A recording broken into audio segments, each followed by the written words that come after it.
go into detail about how difficult this might be for the recovery phase of this now? Like, what kind of challenges are you up against? Well, I'll start by saying I'm going to turn it over to the experts on diving. I'm not an expert on diving, but we've got very difficult water temperatures. You have structures from the bridge that are in the water that can move with the tides and currents, making that dangerous for divers and people in the water to actually try to do recovery. And we do not want to injure any of these first responders in this recovery effort.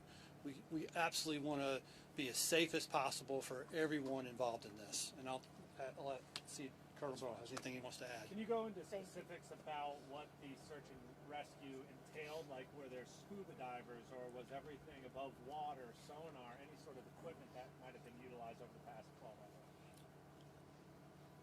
From the outset, we moved all those resources in with dive teams from various state, local, and county agencies. We also use sonar. We're doing our very best in some very difficult times and difficult conditions, which is why we're making that transition now. The last thing we want to do is put divers in the water with changing currents, low temperatures, very poor visibility, and so much metal and other unknown objects in the water.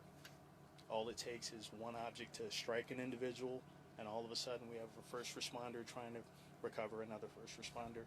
I think at 0600 we'll find ourselves in a better position to understand the dynamics of what we're dealing with and to address the issue in a much safer manner.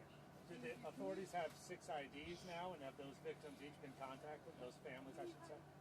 I can't speak on that. That's still in the investigative portion of this. Can you speak to some of the difficulties in actually retrieving the remains? Have any remains been retrieved so far? We've also heard reports that there might be individuals trapped inside of vehicles, that there might be debris that is something more challenging for FBI and other law enforcement to deploy. All of that is unknown at this point, and as I said, we have to cease operations. We can't start again until we can assure the safety of those divers and the rescue personnel that are going to participate in this.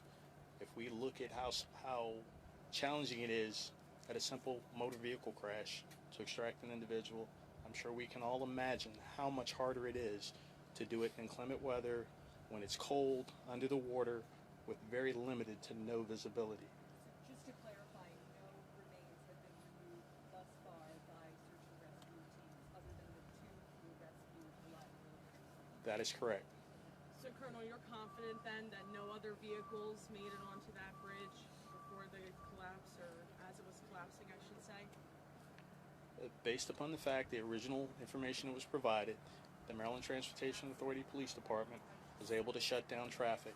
Is there the possibility that there was another vehicle on there other than those vehicles involved in the construction process? I think we all would have to understand, yes, that's a distinct possibility. As unfortunate as it may be, it's a distinct possibility. However, we don't have any information to support that at this point. Ma'am? Bring the divers out. Do you have an idea of where the individuals are, if they were in cars or not, and do you know how long the recovery effort is? We do not know at this point. I'm sure as you've seen some of the aerial photos, there is a tremendous amount of debris in the water from containers hanging off ships. We have to make sure those are shored up. We're going to work with structural engineers to help them understand how to navigate and address the challenges of having bridge structure in the water that may be sharp, that could puncture a suit, that could puncture an airline. All of these are things that we must take our time with. This last question, by the way. I'm sorry?